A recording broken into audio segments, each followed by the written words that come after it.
أعوذ بالله من الشيطان الرجيم. بسم الله الرحمن الرحيم.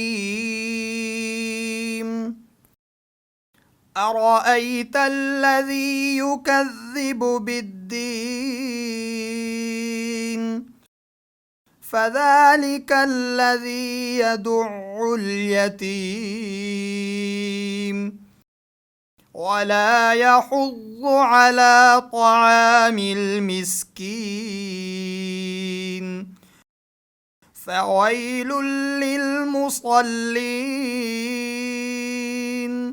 الذين هم عن صلاتهم ساهون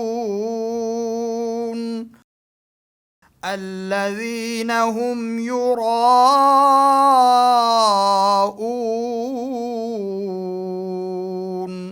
ويمنعون الماعون.